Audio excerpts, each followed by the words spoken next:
Aunque te duela, te diré que los mexicanos solo celebramos las derrotas y los actos de crueldad de los supuestos héroes de la historia, y todo esto es culpa de la educación tan mala del país.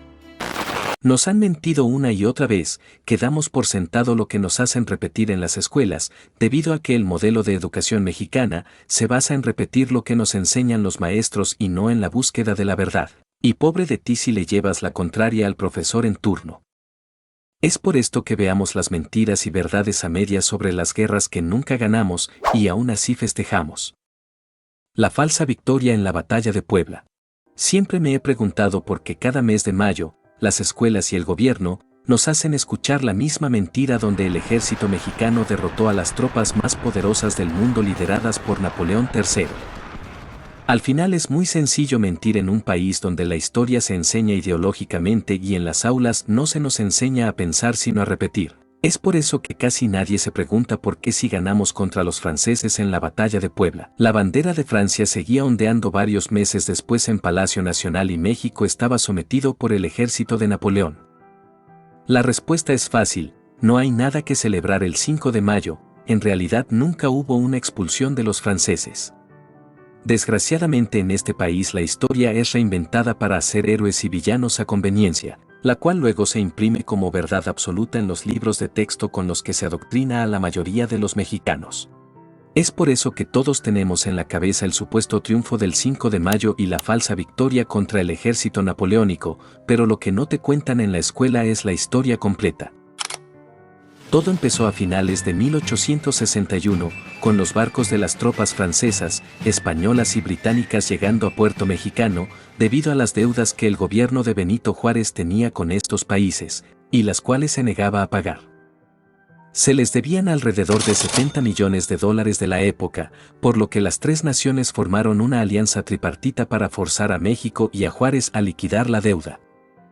La verdad es que las fuerzas marítimas y militares de estas naciones veían en México un juego de niños, teniendo enfrente a un país débil, relativamente nuevo, y dividido por las luchas internas por el poder. Era para ellos algo tan fácil ya que las intervenciones imperialistas a países pequeños en esa época eran algo común. Esta intervención llevaría a una guerra que duró casi 5 años en las que solo Francia seguiría su lucha contra México, debido a que en abril de 1862, esta alianza se rompió porque España e Inglaterra se dieron cuenta de que la nación francesa tenía otro tipo de interés, un interés expansionista, el cual era derrocar al gobierno republicano de México para establecer una monarquía, con el objetivo de contrarrestar el creciente poder de Estados Unidos.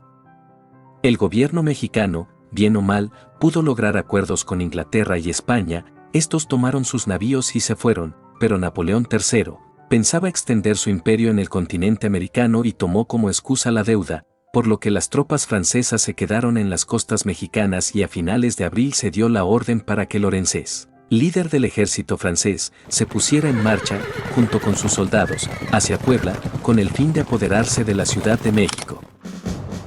Mientras los franceses marchaban hacia la capital, fueron detenidos en Puebla por tropas mexicanas, y es ahí que inició la famosa batalla, el 5 de mayo de 1862. El ejército mexicano estaba encabezado por el general Ignacio Zaragoza y contaba con algo más de 5,000 hombres, en donde habían campesinos y voluntarios sin entrenamiento, que eran pobladores de diversas comunidades indígenas a los cuales llamaron el Batallón de Zacapoastla. Esta comunidad nativa se anexó inesperadamente para resistir la invasión francesa con palos y machetes, según documentos de la CNDH y datos de la Secretaría de Defensa Nacional. Por otro lado, las tropas invasoras, dirigidas por el conde de Lorenzés, contaba con unos 6,000 soldados, superándolos en número y también en experiencia y armamento. Además, el Regimiento de México no solo tuvo que luchar con el ejército francés, sino también contra las brigadas de Leonardo Márquez, un militar mexicano al que le apodaban el Tigre de Tacubaya, que apoyaba a la invasión francesa. Por esta razón, Zaragoza tuvo que dividir a su ejército en dos, el primero liderado por Miguel Negrete y el segundo por Porfirio Díaz, los cuales ayudaron a Zaragoza en la misión de contener a los dos ejércitos. Con garra y honor pelearon contra unos confiados franceses, los cuales viéndose superados, iniciaron la retirada y de esta manera obtuvieron la supuesta victoria al obligar al escuadrón francés a replegarse a Córdoba. La verdad es que un auténtico triunfo hubiese sido ir tras ellos y hacerlos regresar hasta sus barcos, pero lo que pasó es que una vez que el ejército invasor huyó, las tropas mexicanas cancelaron el ataque, por órdenes del general Ignacio Zaragoza, quien no supo ni quiso asegurar el triunfo. A pesar de que el general de brigada que abanderó a las tropas del 5 de mayo en el terreno de batalla, Porfirio Díaz, insistía en perseguirlos y continuar el ataque. Al hacer caso omiso al general Díaz, los franceses se establecieron en Córdoba, donde se reagruparon y se les unieron más soldados enviados por Napoleón III. Casi un año después, una vez que se habían recuperado, embistieron de nuevo y se enfrentaron otra vez al ejército mexicano en una segunda batalla, la cual se perdió muy fácilmente, y hay que decir que de este acontecimiento no hablan, es más ni verán nada en los libros de historia. Y es por esta razón que en marzo de 1863 las tropas invasoras tomaron Puebla y siguieron su avance hasta la Ciudad de México, entrando victoriosos el 7 de julio de 1863. Así que la batalla del 5 de mayo y su fugaz victoria en la segunda intervención de Francia en el país solo retrasó un año lo inevitable. La llegada de los franceses a la capital de México, donde instauraron una monarquía al mando de Maximiliano de Habsburgo, quien se convirtió en emperador el 10 de abril de 1864, del cual hablamos en un video que te invito a ver en el canal. Pero en este momento, solo centrémonos en recordar que a solo 2 años de su nombramiento, en marzo de 1866, Maximiliano había perdido el apoyo de Napoleón III, el cual retiró sus tropas del país, dejándolo solo y desamparado, porque 2 militares mexicanos no habían dejado de pelear para reconquistar el territorio. Estos eran los generales Mariano Escobedo, que luchaba en el norte, y Porfirio Díaz en el sur. Para 1867 Maximiliano y su imperio comenzaron a perder poder, fue cuando Escobedo recuperó Querétaro, y Díaz empezaría la tercera batalla de Puebla, efectuada el 2 de abril de 1867, donde el ejército mexicano liderado por el general Díaz derrotó a las tropas francesas. Los expulsó de la ciudad y los hizo huir hasta el Golfo de México, en donde subieron a sus barcos, listos para irse. Después de eso, entró a la capital, donde venció a los últimos batallones enemigos, les perdonó la vida a los franceses vencidos y fusiló a los mexicanos que habían sido traidores. Así que el 15 de julio de 1867, Díaz dio gracias a sus tropas y le entregó la Ciudad de México al presidente Benito Juárez. Tras ese triunfo, Díaz fue conocido durante muchos años como el héroe del 2 de abril, por su mérito, su arrojo y su valor en el campo de batalla, y por mucho tiempo la fecha fue conmemorada como un acto militar decisivo que sacó al Imperio de México. Si esto no te lo cuentan en la escuela y tampoco lo has escuchado en ningún lado, es porque años después, los ganadores de la revolución borrarían esta fecha, quitándola de las celebraciones oficiales. La verdad es que la expulsión de los franceses y la recuperación del gobierno republicano no fue el 5 de mayo de 1862, sino el 2 de abril de 1867, y fue gracias a las fuerzas lideradas por el general Porfirio Díaz que acabó con el régimen imperialista. Ahora, ¿por qué a nuestra historia se le olvidan los triunfos de Díaz y la causa por la que inició esta intervención? Esto se debe a que los ganadores hicieron de Benito Juárez un héroe y de Porfirio Díaz un tirano. Entonces, es imposible señalar acerca de los aspectos negativos de Juárez, y es prohibido enseñar de los actos heroicos de Díaz, como ejemplo, de su participación en la batalla del 5 de mayo, donde toda la gloria se la lleva Ignacio Zaragoza. Así como sus más de 25 batallas ganadoras contra los franceses, y obvio que menos de su arrolladora victoria en la batalla del 2 de abril. Los errores de México contra Estados Unidos. A todos nos han dicho que México perdió la guerra y su territorio por culpa de Estados Unidos, y no se puede negar, el hambre expansionista de los vecinos del norte fue el resultado del plan calculado y ejecutado con calma y sangre fría que hizo un daño invaluable al suelo mexicano. Pero lo que no te cuentan en la escuela es que México cometió graves errores que le terminarían costando muy caro, antes, durante y después de la invasión estadounidense. Así que veamos cuáles son estos graves errores que México cometió en la guerra con Estados Unidos. Primer error, la libre inmigración estadounidense a territorio mexicano. Tras la independencia, el país decidió mantener los acuerdos que España tenía con Estados Unidos. En estos tratados se mencionaba la libre inmigración de estadounidenses a suelo mexicano. Debido a esto, en 1820, con la promesa de obtener grandes cantidades de tierras a un precio que equivalía a una décima parte de lo que costaban en Estados Unidos, un gran número de yanquis aprovecharon para mudarse principalmente a los territorios de Texas y la Alta California, donde consiguieron crear una comunidad bastante fuerte, en donde por cada mexicano que residía en el territorio había unos 10 colonos de origen estadounidense, pero para obtener la autorización por parte del gobierno mexicano, los colonos debían acatar las leyes mexicanas, jurarían lealtad a México, aprenderían español y se convertirían al catolicismo, aunque no todos estos requisitos fueron cumplidos de forma estricta. Y para finales del verano de 1824, ya estaban en Texas la mayor parte de las primeras 300 familias autorizadas. Todo iba más o menos bien, hasta que los problemas estallaron por la cuestión de la esclavitud, debido a que México era un país antiesclavista prácticamente desde 1820, y los estadounidenses basaban sus actividades en la mano de obra con esclavos, especialmente en las plantaciones de algodón, con la que se creaban grandes fortunas. Viendo esto, las autoridades mexicanas empezaron a legislar y en 1829 presentan una ley donde se abolía definitivamente la esclavitud en el país, lo que generó gran preocupación entre los colonos angloestadounidenses, pues esto dañaría su economía.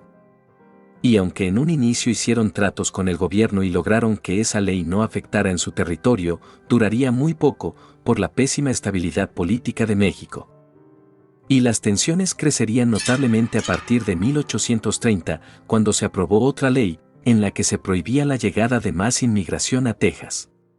Estas leyes estaban basadas en recomendaciones hechas por el general José Manuel Mier y Terán, quien después de hacer un recorrido por territorio tejano quedó preocupado al ver que el número de colonos superaba por mucho a los mexicanos, por lo que recomendó cerrar las fronteras con Estados Unidos, además de impulsar la llegada de más población europea y mexicana. Segundo error, la independencia de Texas. En la década de 1820 y 1830 el país se había convertido en un avispero, lleno de conspiraciones y, como ya dijimos, de inestabilidad política. En estos años se había derrocado al imperio de Iturbide y el general Antonio López de Santa Anna se rebeló contra el gobierno electo en las urnas y se hizo con el poder. Y es cuando a los colonos estadounidenses de Texas le cancelan los tratos con el viejo gobierno y le prohíben la esclavitud. Entonces, aprovechando el caos político, la comunidad gringa levantó las armas y pidieron que se les concediera la independencia, con el pretexto que ellos habían jurado lealtad al gobierno constitucional y no a las originadas por el golpe de Estado. Es entonces que en 1835 inicia la Guerra de Independencia de Texas, con varias batallas importantes, por ejemplo la del Álamo, ganadas por el ejército mexicano, encabezado por Santa Anna. El problema fue que en un acto de valentía, para rematar a los combatientes tejanos que se encontraban en retirada, los siguió y entró a territorio enemigo, pero estos ya se habían reagrupado, sorprendiendo así a la tropa de Santa Anna en la batalla de San Jacinto, el 21 de abril de 1836. El general fue apresado en la batalla, llevado a Houston, ahí lo obligaron a firmar el Tratado de Velasco, que pese a las mentiras que nos dicen, este tratado no reconocía la independencia de Texas, solamente la retirada de las tropas mexicanas y acceder que una comisión tejana fuera a la capital mexicana a proponer la idea de la independencia de Texas, sabiendo Santa Anna perfectamente que el Congreso iba a rechazar la propuesta, ya que era un presidente preso y que como tal, su firma no tenía validez, todo esto a cambio del respetar su vida. Y así fue, el gobierno de México nunca reconoció este tratado y siguió luchando con sus fuerzas militares hasta que en diciembre de 1845, Texas alcanzó su independencia y fue incorporado de manera definitiva a Estados Unidos, alcanzando con esto un objetivo que perseguía desde 1825, cuando envió varias ofertas al gobierno mexicano para su compra, pero siempre fueron rechazadas de manera absoluta. Aunque el gobierno de Estados Unidos no intervino directamente en el problema, sí apoyó a las tropas tejanas y permitió que muchos estadounidenses voluntariamente se integraran en sus filas para pelear. Por esto, las relaciones con México empezaron a tender de un hilo, más cuando la pérdida de Texas fue solo el paso previo a una guerra que no tardaría mucho en llegar. Tercer error, irse a la guerra sin negociar. Después de probar que podía con los mexicanos, y con su hambre expansionista, Estados Unidos ya no quería conformarse solo con Texas. Entonces el gobierno estadounidense se dispuso a adquirir Nuevo México y Alta California, ofreciéndole a las autoridades federales mexicanas un pago por estas tierras, pero se negaron una vez más a vender su territorio, decisión que inició la invasión de Estados Unidos a México, cuando el presidente James K. Polk solicitó al Congreso la declaración de guerra, el día 13 de mayo de 1846. No obstante, Polk había propuesto una lucha en donde no quería una aniquilación mexicana, sino un conflicto que durara lo justo, para infligir el daño suficiente que obligara a México a ceder los territorios de Nuevo México y Alta California a cambio de la paz. Esta guerra duraría aproximadamente 15 meses y aunque las tropas mexicanas fueron relevantes en algunos combates, lo cierto es que los norteamericanos se llevaron las victorias casi sin interrupción hasta el final.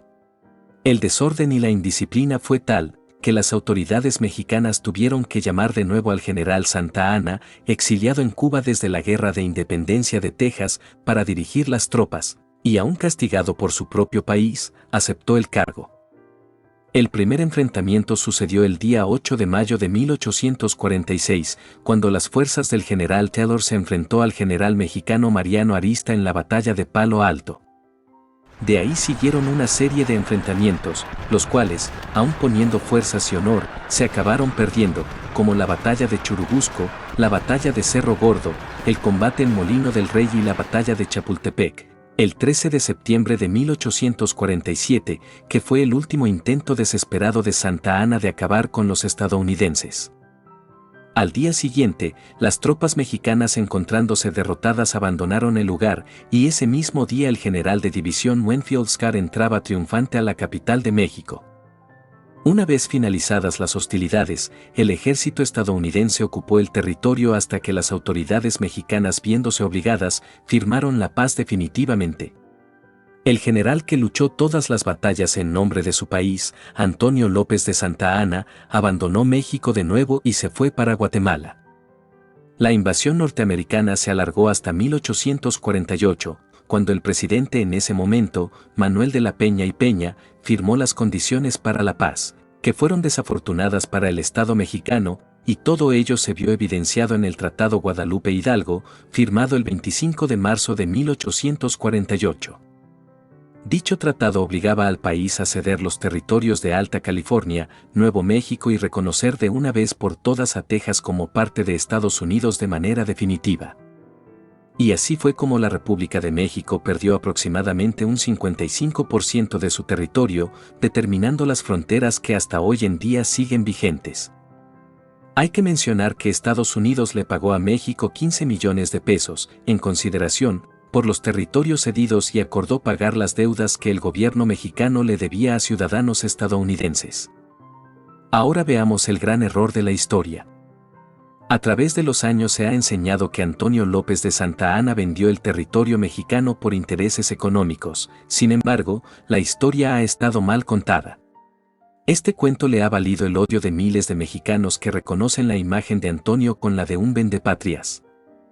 Y una de las razones principales por las que se empieza a encasillar a este personaje como traidor se debe a la reinterpretación de la historia de México, hecha por Justo Sierra, José María Mora y Lorenzo de Zavala, los cuales se vieron influenciados por su ideología republicana y liberal, la cual definitivamente no querían a Santa Anna por los conflictos que tuvo con Benito Juárez.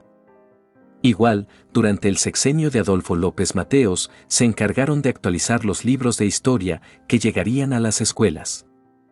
En esas llamadas actualizaciones, lo que se hizo fue exaltar el patriotismo de los héroes mexicanos como Miguel Hidalgo, Benito Juárez, Emiliano Zapata, entre otros, y de los villanos, donde figuraba el nombre de Antonio López de Santa Anna, en el cual solo se hablaba de los errores y traiciones del general. Dejando de lado sus victorias y la importancia de su papel en la historia mexicana, olvidando que este militar ganó varias batallas contra los españoles que fueron decisivas para que México lograra su independencia, y dio una importante guerra contra los estadounidenses. Incluso en los textos, se responsabiliza indirectamente a Santa Anna de la pérdida de casi la mitad del país, aunque no vendió el territorio a nadie, Simplemente le tocó perder batallas decisivas contra Estados Unidos en diferentes momentos que provocaron la pérdida de este. La gran mentira de la independencia de México. Te han enseñado toda tu vida quiénes eran los valientes héroes que nos dieron patria, sus grandes actos heroicos, y cómo juntos llevaron a México a su independencia. Pero lo que no te cuentan en la escuela es que esta historia está llena de mentiras, desde la fecha en que se celebra la independencia todos los años, así como que el cura Hidalgo es el padre de la patria, cuando él solo comenzó lo que tardaría 10 años de sangrientas guerras en finalizar.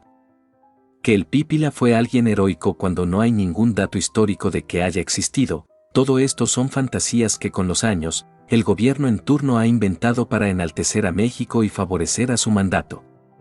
Es por eso que aquí están las 5 mentiras más grandes de la independencia de México.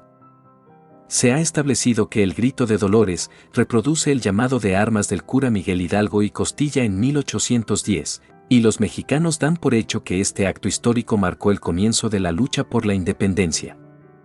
La verdad es que la noche del 15 de septiembre de 1810 fue un sábado más en el territorio que más tarde se convirtió en México. A las 11 de la noche todo parecía normal, solo un pequeño grupo de personas se reunió con Hidalgo en Dolores, actual estado de Guanajuato. Hidalgo y Costilla hizo resonar la campana, pero no para llamar a todos a combatir por su libertad, él solo estaba llamando a misa temprano en la mañana del domingo, 16 de septiembre. Así fue como varios del poblado se reunieron para escuchar y compartir las plegarias, como se hacía regularmente. Aquí fue donde el cura aprovechó para pedirle a sus feligreses que buscaran armas con que defenderse, entre estas palos, machetes y piedras, lo que ocasionó una revuelta que duró solo 10 meses en la tierra entre Querétaro, Guadalajara y los límites de la Ciudad de México. Y es aquí cuando Hidalgo pasó a ser sinónimo de rebeldía y simpatizó con los independentistas. Por desgracia, los que encabezaron este movimiento fueron tomados y privados de su libertad, fusilados y decapitados, sus cabezas se exhibieron en cada esquina delante del edificio de la Alhóndiga de Granaditas, en la ciudad de Guanajuato. La verdadera independencia llegó 10 años después. En 1821, sin violencia de tiros, apedreamientos ni sangre, el acuerdo entre el virrey Juan O'Donoghue y los representantes del ejército insurgente, celebraron una negociación en la que prevaleció el espíritu del diálogo y apretones de mano. El abrazo de Acatempan entre Vicente Guerrero y Agustín de Iturbide, que fue un rebelde enviado para vencer a Guerrero, fue el que terminó una larga época de guerra. Porfirio Díaz, presidente de México por 31 años, fue un militar y dictador, recordado por su campaña política y su mano dura en el país, y a este tiempo se le conoce ahora como el Porfiriato. Díaz cumplía años el 15 de septiembre, así que por 30 años se hacía una enorme recepción por la noche en el Palacio Nacional donde se reunía la aristocracia y gente de sociedad de alto nivel económico. Los pueblerinos se reunían en el zócalo de la capital del país, la plaza principal, y hacían honor al cumpleaños del presidente, cenaban juntos y el pueblo podía disfrutar de los fuegos artificiales. Fue así como los años siguientes, Porfirio Díaz salía para ser admirado por el pueblo mexicano. En 1896, Díaz pidió llevar la campana de la iglesia de Dolores y fue instalada sobre el balcón central del Palacio Nacional, y ese mismo año como anécdota tuvo la idea de hacerla sonar en su cumpleaños, pero no hubo un discurso o grito de por medio, nada que se recuerde o se haya documentado. Y así fue como la celebración del grito de la independencia el 16 de septiembre pasó al día 15 de septiembre, cumpleaños de Porfirio Díaz. Y con el tiempo, fue hasta que Venustiano Carranza, durante la Revolución Mexicana, hizo la simbólica tocada de campana y el pasado de lista a cada uno de los héroes que nos dieron patria. Fue así que a través de los años se transformó la historia de una fecha que los mexicanos no olvidan. Aunque Hidalgo, junto a los insurgentes Ignacio Allende, Juan Aldama y José Mariano Jiménez, fue aprehendido y decapitado, y sus cabezas fueron exhibidas en la Alhóndiga de Granaditas. A la gesta de independencia aún le esperaba una sangrienta década de combates para alcanzar su consumación en 1821. Y esto no hubiese sido posible sin la participación de caudillos como José María Morelos y Pavón, a quien se atribuye ser el primer organizador de la milicia popular, Fray Servando Teresa de Mier, uno de los principales ideólogos del movimiento, o Vicente Guerrero y Agustín de Iturbide, los consumadores. El historiador César Morado dijo: México, copiando el esquema de Estados Unidos, de buscar a los padres fundadores de la patria, asume un paralelismo y busca una figura paterna. Esta la encuentra en Hidalgo, a quien se le rinde culto desde la segunda mitad del siglo XIX. Morado dice que muchos creen que con el grito de Dolores se alcanzó la independencia, pero en realidad fueron necesarios 10 años de sangrientas batallas para consumarla. Así que no es el cura Hidalgo el padre de la patria, él solo fue uno de tantos que lucharon por alcanzar la tan anhelada independencia de México. La historia de México nos hace creer que el 28 de septiembre de 1810, a unos días del inicio del movimiento de independencia en México, el Pípila, en un acto heroico, quemó el portón de la Alhóndiga de Granaditas, en Guanajuato, donde se resguardaba el ejército realista. Juan José de los Reyes Martínez era un minero de San Miguel de Allende que se unió a los insurgentes del cura Miguel Hidalgo y Costilla a fin de luchar por la independencia de la Nueva España. Era un hombre mestizo, de pelo lacio y negro, ojos rasgados, fuerte y valiente. El sobrenombre de El Pípila se debe a que su piel era parecida al plumaje del guajolote y a la hembra de esta ave se le llamaba así, Pípila. Este minero acompañó al ejército de Hidalgo y Allende desde San Miguel el Grande, su pueblo natal, hasta la ciudad de Guanajuato, donde los últimos españoles, ya vencidos, tomaron como fuerte la Alhóndiga, donde se guardaban granos y semillas. Aunque se sabe que igual se resguardaron civiles a los que masacraron sin ninguna piedad. La única manera de lograr la victoria era tomar este lugar.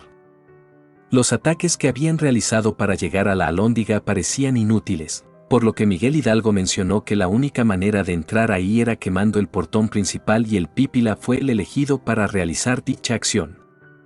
A lo que Reyes Martínez se puso una gran losa de cantera sobre la espalda para cubrirse de los disparos y con ella se fue arrastrando pecho tierra hacia la entrada de la Alhóndiga. En una mano portaba una antorcha y en la otra brea o aceite, el cual untó en el portón, con lo que inmediatamente se incendió el umbral y permitió al ejército insurgente penetrar la fortaleza y pelear contra los españoles para adueñarse de ella.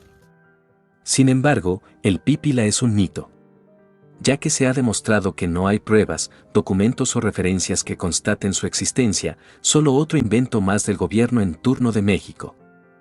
El historiador Carlos Eduardo Díaz, en el texto 100 personajes pintorescos en la historia de México escribe: Hidalgo supo que la única manera de tomar este depósito era incendiar la puerta. Por eso, exclamó con valerosa voz, Pípila. La patria necesita tu valor, ¿te atreves a quemar la puerta de la Alhóndiga? Juan José no lo pensó. Se ató una losa a la espalda y entre la lluvia de balas cumplió su cometido gracias a una antorcha. Hermosa y patriótica historia. Lástima que es falsa. Hidalgo estaba demasiado lejos, a salvo de las balas, y el Pípila jamás existió. De acuerdo a diversas investigaciones, el sacerdote criollo formaba parte de un grupo de conspiradores encabezados por Ignacio Allende, los cuales buscaban que aquellos nacidos en América, de padres españoles, tuvieran acceso al poder político, no luchaban por la independencia del país.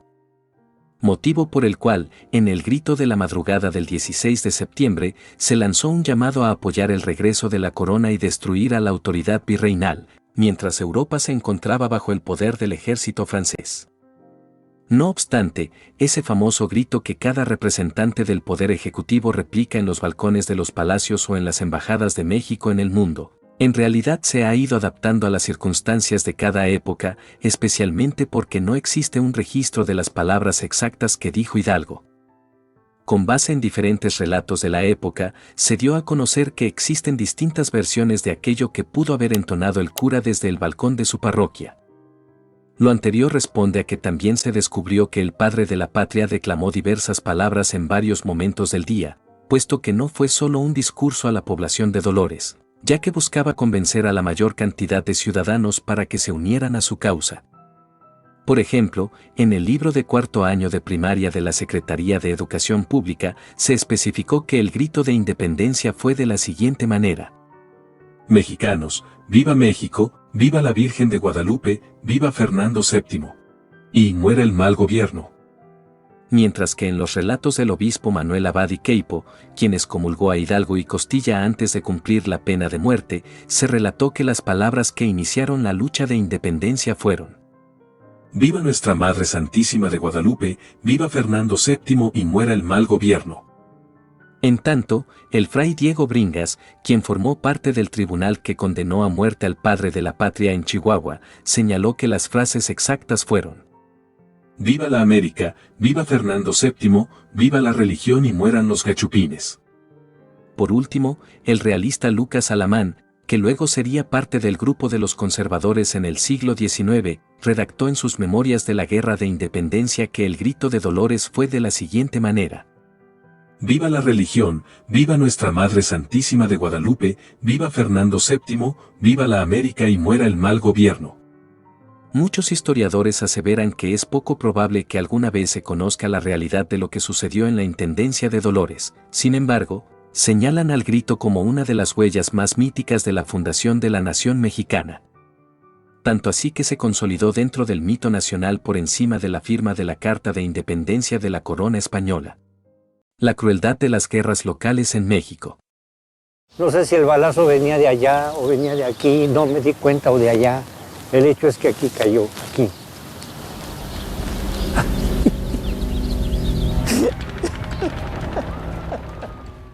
La represión y la crueldad con la que el gobierno ha tratado a los mexicanos en diferentes puntos de la historia ha trascendido a nivel mundial, pero aquí en nuestro país, son episodios que han tratado de esconder y de borrar definitivamente de la memoria popular, muy convenientemente. Es por esto que en este video conoceremos las masacres más crueles de los gobiernos mexicanos. Iniciamos. Número 1. Plutarco Elías Calles y la Guerra Cristera. La Guerra Cristera fue una lucha que duró desde 1926 hasta 1929, un enfrentamiento armado que empapó de sangre a casi todo el territorio mexicano, en donde lucharon los que fueron llamados los cristeros, imponiéndose a las políticas radicales en contra de la Iglesia, promulgadas por el gobierno de Plutarco Elías Calles, así como contra los estadounidenses y los masones que apoyaban al presidente. Veamos entonces, la Guerra Cristera, la batalla entre los católicos y la masonería. Episodio 1. La idiotez de Plutarco Elías Calles.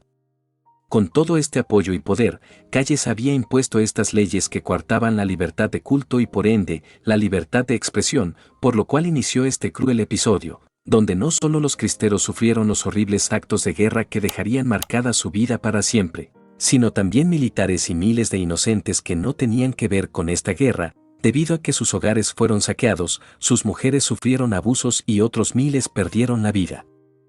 Desde que apareció en escena Elías Calles dentro de la política mexicana, muchas personas cercanas y otras que no, ya notaban lo desleal y embustero que era, sobre todo en el momento que traicionó a algunos cabecillas de la revolución, muy en especial a su compañero y amigo Álvaro Obregón, cuando conspiró para que no llegara al poder en su reelección, y pues como bien conocemos, a Obregón le quitarían la vida en el restaurante de nombre La Bombilla.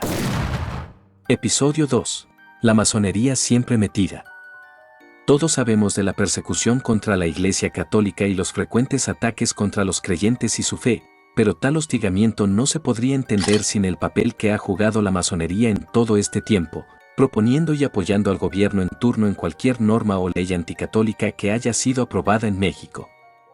En 1929, el mismo presidente Portes Gil dijo que en México, el Estado y la masonería son una misma cosa, y no estaba confundido, pues desde la independencia en 1824, prácticamente todos los presidentes han sido afines o pertenecían a la masonería, lo que explicaría la constante agresión a la libertad de culto, sobre todo hacia la Iglesia Católica. Dicha agresión dio inicio a esta sangrienta guerra.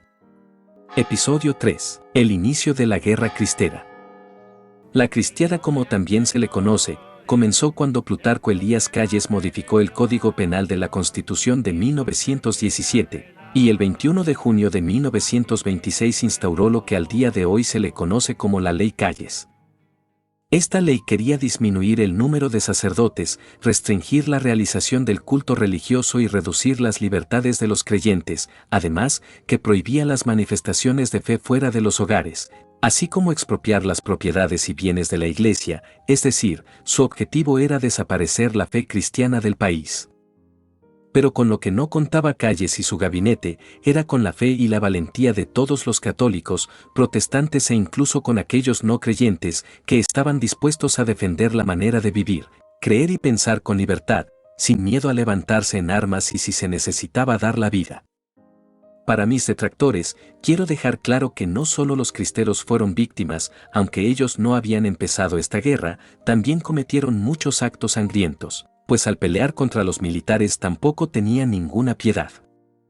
Los cristeros, en casi su totalidad eran campesinos de zonas rurales, sin ningún entrenamiento en batalla y aún así pusieron en graves aprietos al ejército mexicano, que al ver que no podían dominar al enemigo, no dudaron en muchos casos en utilizar la crueldad, dejando numerosos mártires que fueron fusilados, ahorcados o asesinados brutalmente a causa de su fe. El más famoso de estos mártires es José Sánchez del Río, mejor conocido como el Niño Cristero, que con solo 14 años fue apresado, molido a palos y eliminado durante el enfrentamiento. Fue tan sonado su nombre que en 2016, José Sánchez fue canonizado por el Papa Francisco. Episodio 4. Los cristeros contra el ejército de Calles. Como el ejército cristero, en su mayoría no tenía preparación, el general Enrique Gorostieta Velarde fue elegido como su líder y con su sabiduría en el campo de batalla, aumentó las probabilidades de éxito, ganando varias batallas en los territorios donde tenía mayor fortaleza. En la historia, a Gorostieta se le ha intentado presentar como un agnóstico o ateo que aceptó esta misión por dinero, pero en muchas de sus cartas, encontradas en su correspondencia privada, se le contemplaba como un católico practicante. Esto puede ser para desprestigiar la imagen tanto del general como de la lucha cristera. Un dato curioso es que entre ellos se reconocían, porque todos llevaban una gran cruz colgada en el cuello, por el cual se les nombró como los cristeros. Ahora, por otro lado, los federales no contaban con una determinación como los cristeros, y por ello sufrían muchas deserciones, y no se les juzga. Era muy probable que acabaran sin vida por lo sangriento de las batallas. Entonces, para que no pasara esto, alguno de sus líderes, como el general Eulogio Ortiz, proponía ejecuciones a cualquier soldado que trajera un escapulario, y otros, como un coronel apodado Mano Negra, motivaba a sus tropas al grito de «¡Viva Satán!». La superioridad en números era total del lado de Calles y su gobierno. Su comandante en jefe, el general Joaquín Amaro, disponía hasta de 110,000 hombres, mientras que Gorostieta solo con 25,000. Además tenía el apoyo de los estadounidenses, quienes soltarían bombas sobre un tren lleno de soldados cristeros. La estrategia de Elías Calles era clara: debían proteger las grandes ciudades, controlar el ferrocarril y cortar las provisiones del rival, y luego crear terror en las zonas rurales, fusilando a todos los enemigos capturados, quemando campos y acabar con el ganado. Sin embargo, para 1928 los cristeros alcanzaron gran fuerza, y no podían ser vencidos, pero ellos tampoco podían acabar con el ejército de Calles. Parecía que la guerra nunca acabaría. Con una guerra que estaba estancada, el obispo Ruiz y Flores inició contacto con Calles, y en 1929 se logró un acuerdo de paz que se le conoce como los arreglos, en el cual se determinó un alto al fuego y se hicieron concesiones tanto por parte de Elías Calles como de la Iglesia. El gobierno se comprometía a firmar un perdón para los obispos, los sacerdotes y los fieles que lucharon en la guerra, así como a devolver los edificios arrebatados, mientras que los cristeros entregarían sus armas. El conflicto armado estaba terminado, pero las tensiones religiosas y políticas perdurarían en México durante muchos años, y los cristeros que dieron su vida por la libertad religiosa, se sintieron traicionados por sus obispos.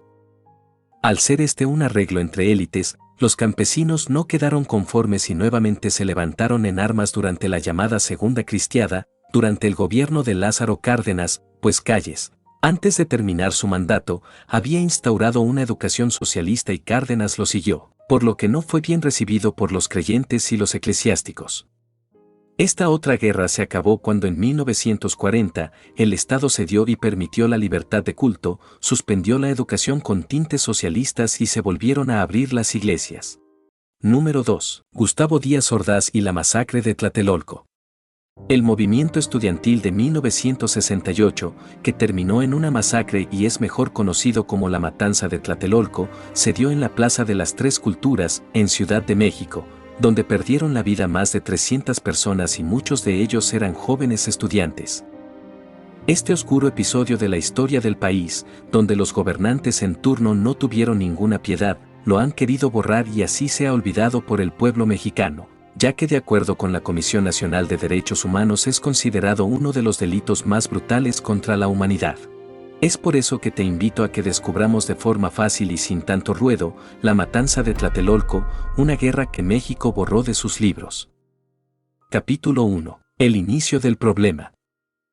En esos años, la tensión social por la mala administración del presidente Gustavo Díaz Ordaz iba creciendo muy rápidamente debido al autoritarismo y la gran represión que había por parte del gobierno, aunado a la fuerte crisis económica que estaba viviendo el país. Pero la gota que derramó el vaso fue el enfrentamiento estudiantil que se dio el 22 y 23 de julio de 1968, donde hubo un pleito entre estudiantes del Instituto Politécnico Nacional y la Preparatoria Isaac Ochoa de la Universidad Nacional Autónoma de México. Esta lucha se da por rencillas tras la finalización de un partido de fútbol americano, en donde los estudiantes del Politécnico arrojaron piedras a la preparatoria, la cual sufrió graves daños. En respuesta, la policía tuvo que intervenir, pero lo hacen de la peor manera, golpeando y persiguiendo a los estudiantes hasta su escuela, en donde entran sin una orden judicial y ahí dentro todavía hacen uso excesivo de la fuerza, deteniendo tanto a alumnos como a profesores, lanzando gas lacrimógeno y destruyendo mobiliario de la escuela. Algo que poco se sabe es que la policía declararía a los medios de comunicación que entraron a las aulas a petición de los propios estudiantes y catedráticos del Politécnico, lo cual fue negado por los mismos funcionarios. Y es que el gobierno mexicano había invertido $150 millones en la preparación para los Juegos Olímpicos de 1968 que se celebrarían en México, y se inaugurarían el 12 de octubre. Y querían tener a todo el pueblo controlado, pues lo menos que necesitaban eran disturbios en las calles. Después de esta fuerte represión, golpes y encarcelamiento de algunos alumnos y maestros, es cuando se crea el movimiento estudiantil formado por los estudiantes de la UNAM y del Politécnico, con el objetivo de exigir a la administración de Díaz Ordaz la participación del cuerpo estudiantil en la designación de puestos en las universidades, la libertad de cátedra, una mayor inversión pública para garantizar el acceso a la educación superior, la destitución de jefes de policía, y la liberación de los estudiantes y profesores que fueron apresados durante el enfrentamiento. A la protesta se sumaron miembros del Partido Comunista Mexicano, y creo que esto fue el gran error del movimiento estudiantil, aunque es cierto que necesitaban de cualquier apoyo para esta lucha contra el gobierno. Fue así que en pocos días el movimiento fue creciendo y muchas universidades de la capital se declararon en huelga. Y ya para finales de septiembre eran demasiados para el gobierno de Díaz Ordaz. Con las Olimpiadas a unos días de iniciar, las autoridades desplegaron a las fuerzas de seguridad, en especial al ejército mexicano y al grupo paramilitar llamado Batallón Olimpia, que se había creado para seguridad de los Juegos Olímpicos y especialmente para arrestar a cualquier líder estudiantil, aunque esto el gobierno lo negó. Ocuparon con tanques y armas lugares significativos, como el Zócalo, la Universidad Autónoma, pero no pudieron frenar la ola de descontento.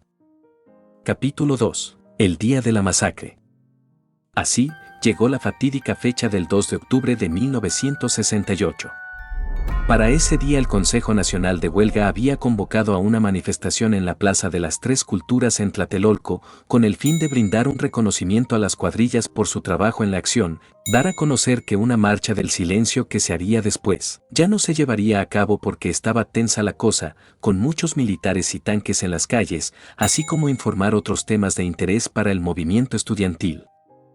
Según las fuentes, se dice que se reunieron alrededor de 10.000 personas, entre los que se encontraban estudiantes, maestros, padres de familia, curiosos, vendedores ambulantes y vecinos que miraban hacia el piso 3 del edificio Chihuahua, en donde se encontraban los oradores del mitin.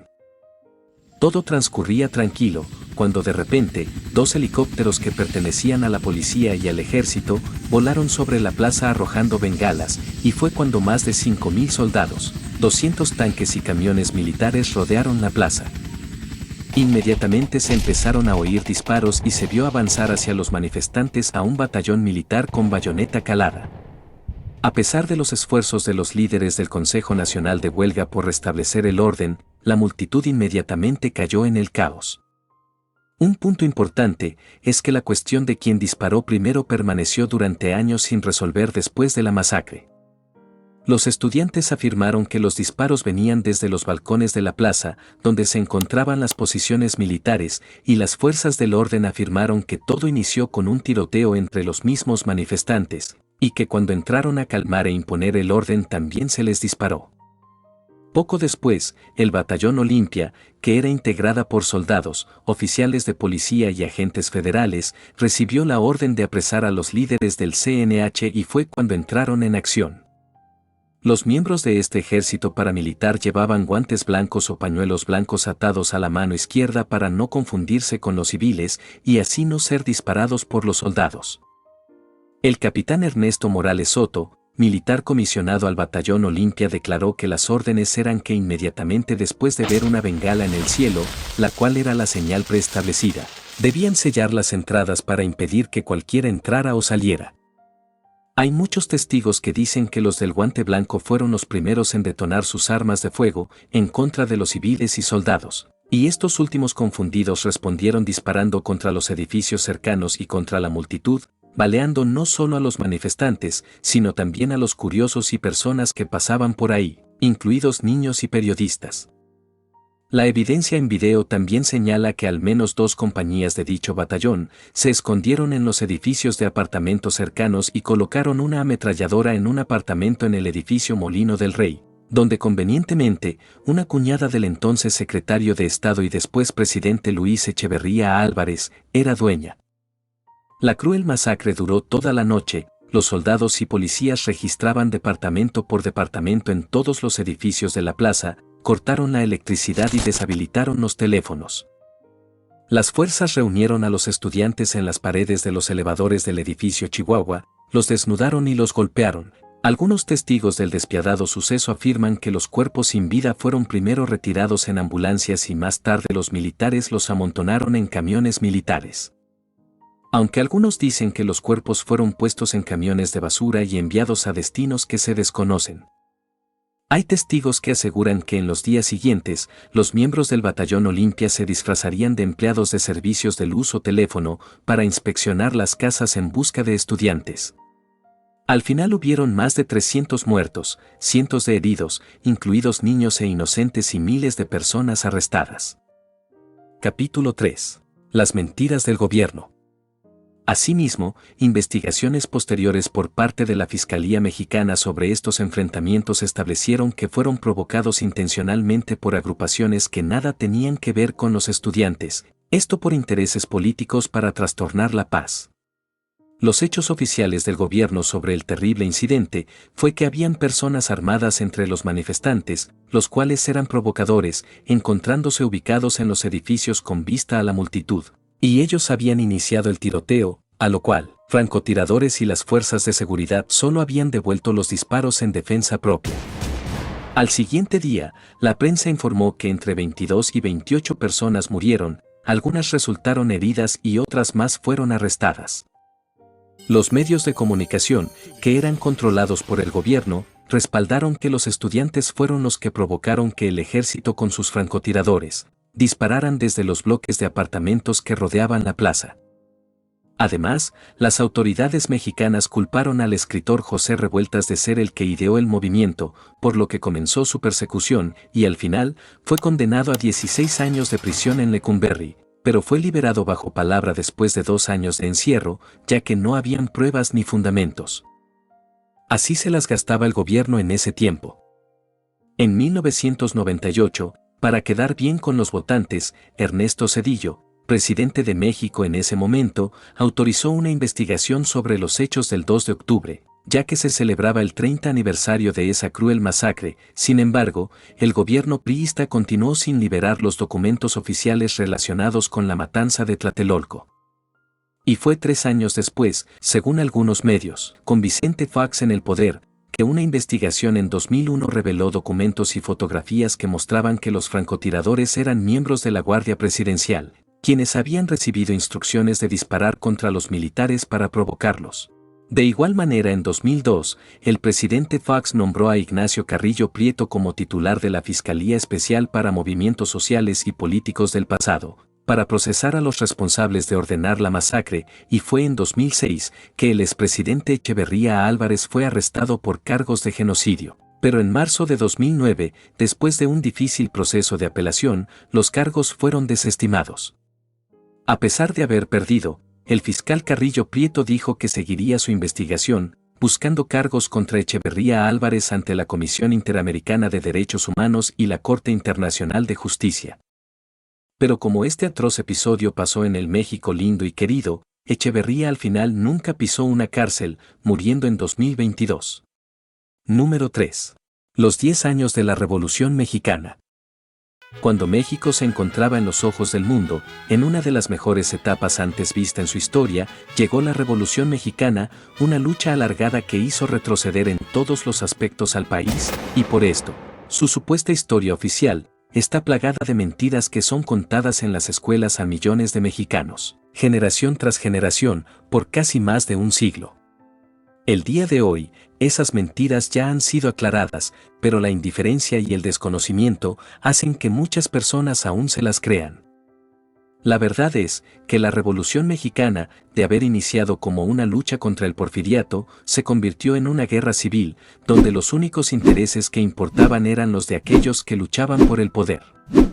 Las fuerzas revolucionarias, formadas por campesinos, obreros y clases medias, engañados por las promesas incumplidas de Francisco I. Madero y otros personajes que después conoceremos, se levantaron en armas el día 20 de noviembre de 1910 para luchar contra la pobreza y desigualdad que acarreaba el régimen porfirista. Esto lo digo porque no pasaron ni 6 meses cuando Porfirio Díaz dejó el poder, luego de que el 25 de mayo de 1911 firmara un pacto con Madero. Sin embargo, esta guerra sangrienta sin sentido duraría casi una década más. Y esto se debió a que los intereses de varios líderes fueron más importantes que las auténticas necesidades y objetivos de la revolución, las cuales nunca se alcanzaron, convirtiéndose en una guerra de poder, donde las traiciones dejaron huellas en la historia de México. Es por eso que conozcamos la historia no oficial de la Revolución Mexicana.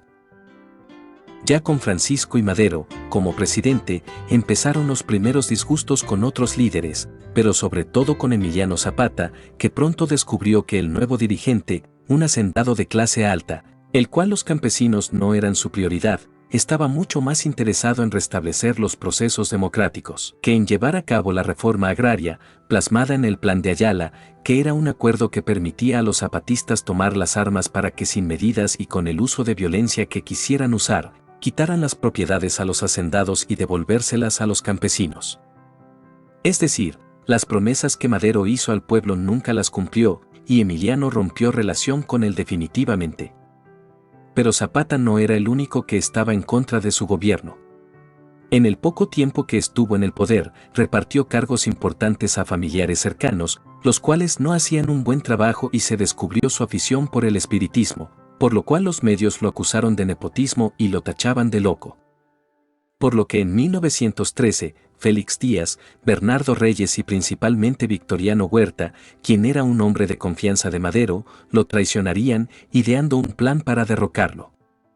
Este golpe militar es conocido como la Decena Trágica, llamado así, por su duración de 10 días de crueles batallas, que acabó con el asesinato de Francisco I. Madero, su hermano Gustavo y el vicepresidente José María Pino Suárez.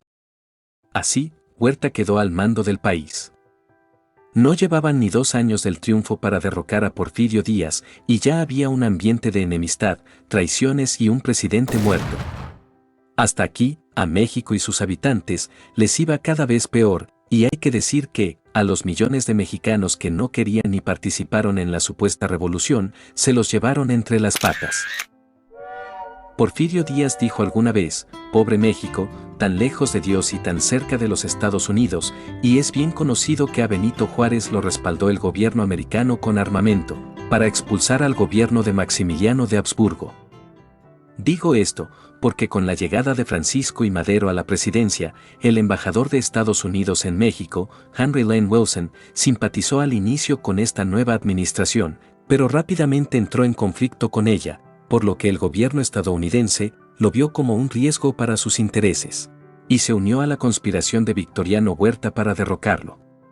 Por lo que se puede afirmar que la Revolución Mexicana estuvo influenciada por la intervención de Estados Unidos, y esta no sería la última intervención norteamericana en la política nacional. Ya derrocado y asesinado Madero, en febrero de 1913, el entonces gobernador de Coahuila, Venustiano Carranza, recibió un telegrama de Victoriano Huerta, en donde decía que había obtenido la autorización del Senado para asumir la presidencia de México, y más abajo de la carta le decía que el expresidente y su gabinete estaban presos. A Carranza no le gustó nada esto, pero aún así, lo reconoció como presidente.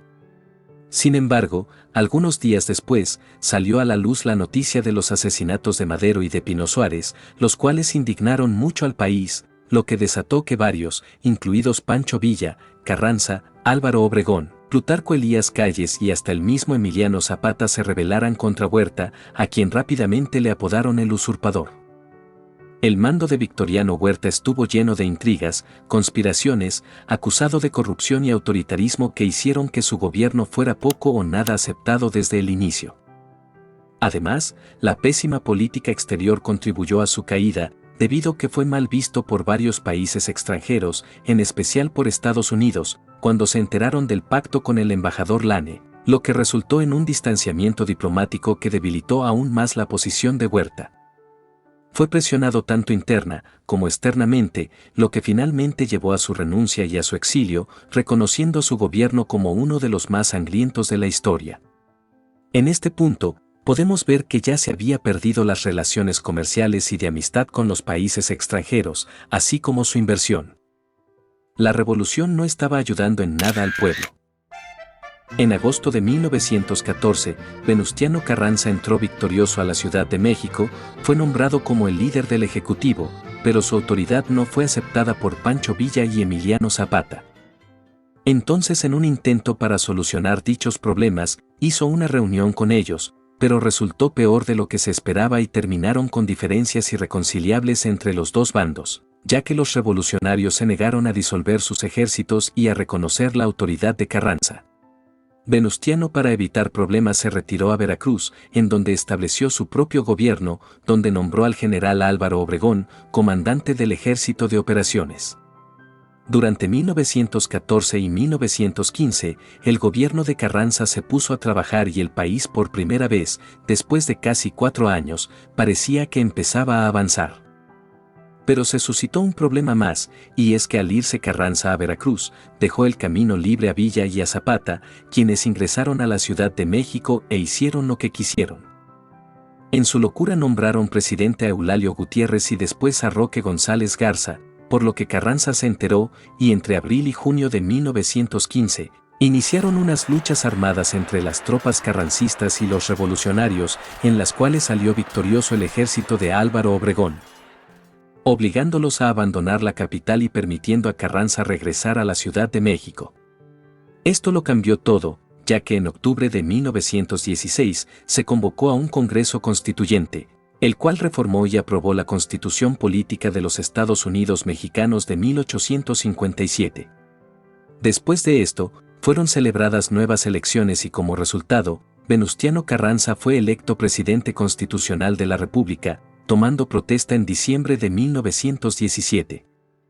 La revolución se había dado por finalizada, pero quedaban algunas otras traiciones.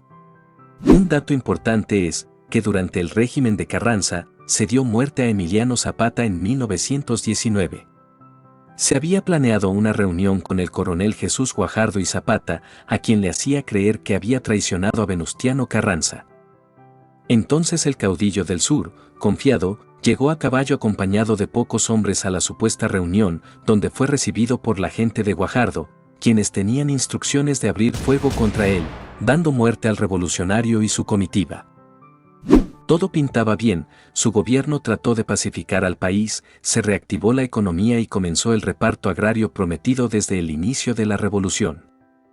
Pero todo empezó a pintar mal cuando Carranza traiciona a Obregón en las elecciones de 1920, ya que le había prometido que él sería su relevo en la presidencia, pero Carranza, en lugar de apoyarlo, respalda a su amigo Ignacio Bonillas, por lo que Álvaro Obregón, junto a Plutarco Elías Calles y Adolfo de la Huerta, crean el Plan de Agua Prieta, desconociendo al gobierno de Venustiano.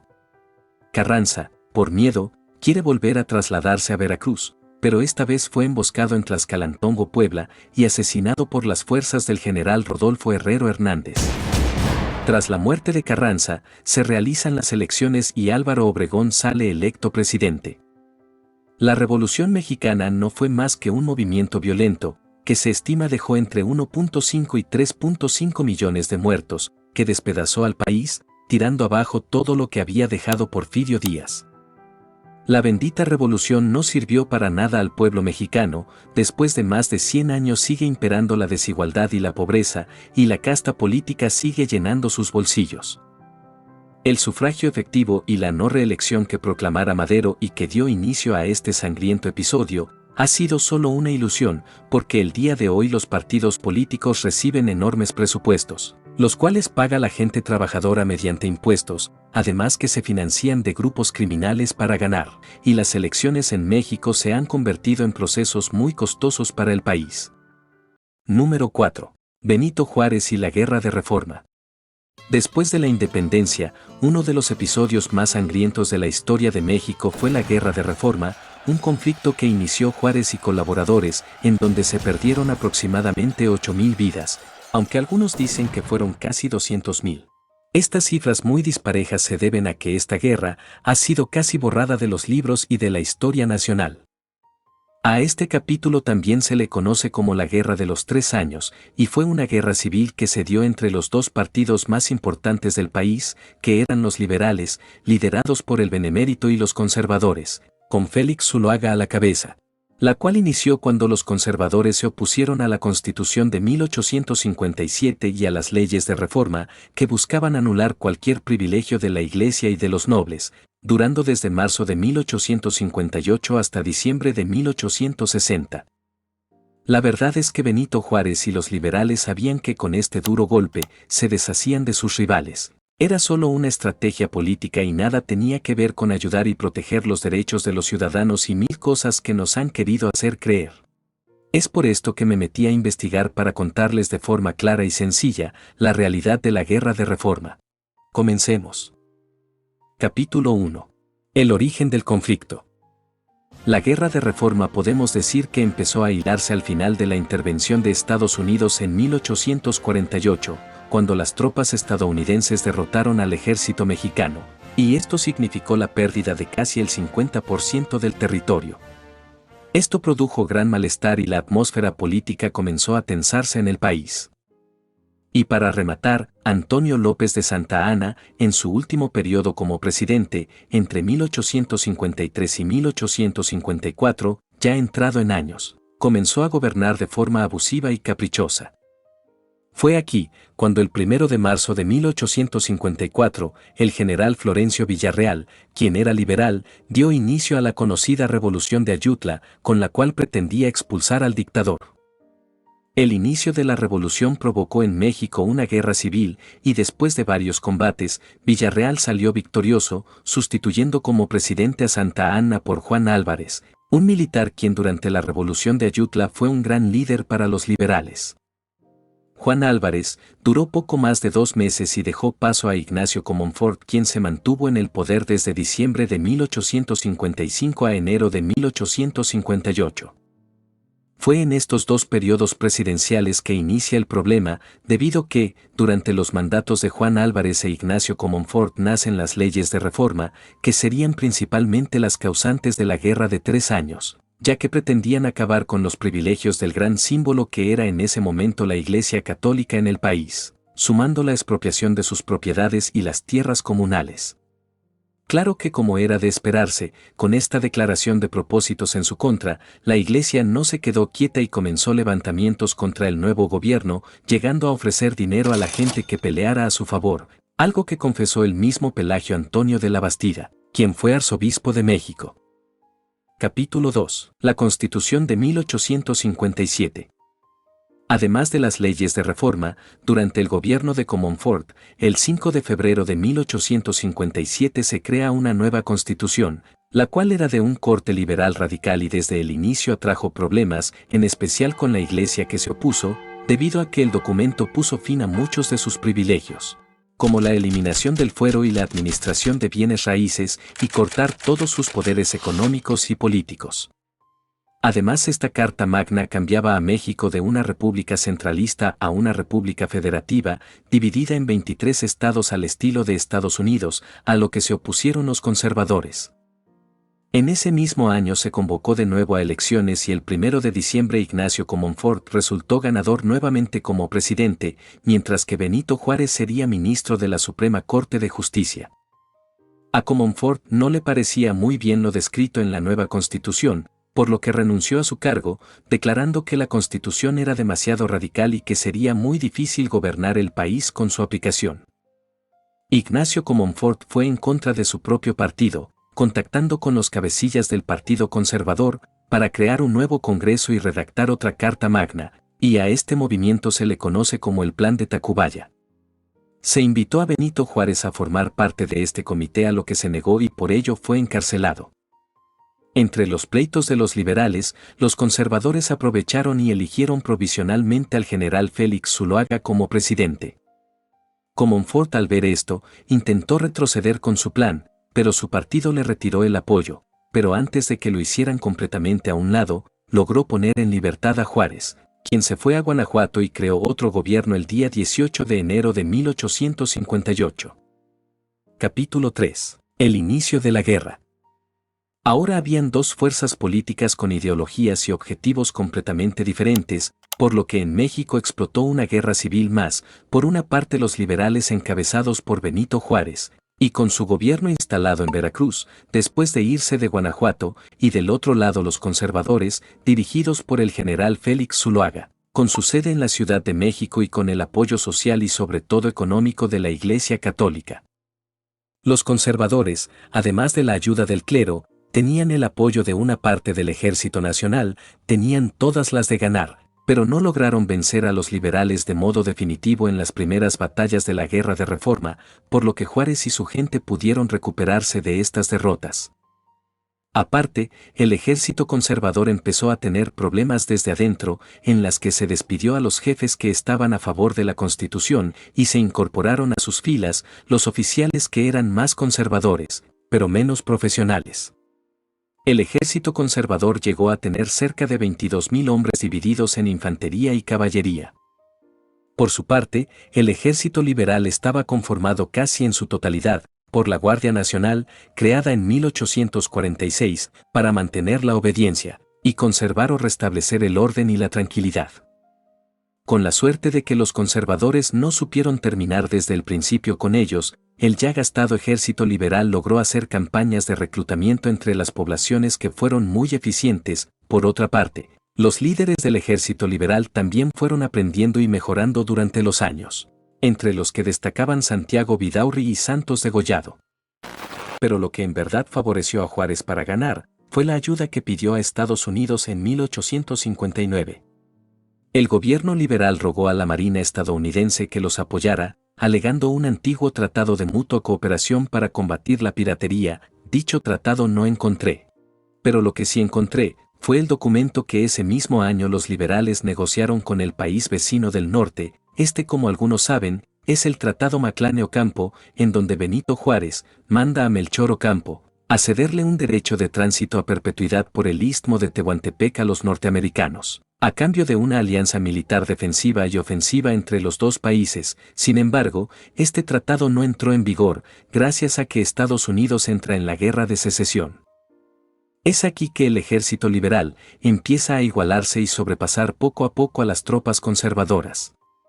El 22 de diciembre de 1860 en San Miguel Capulalpan se libró la última batalla de la guerra, y ya para los primeros días de 1861, el ejército del gobierno de Benito Juárez consiguió conquistar plazas importantes que estaban en manos de sus rivales.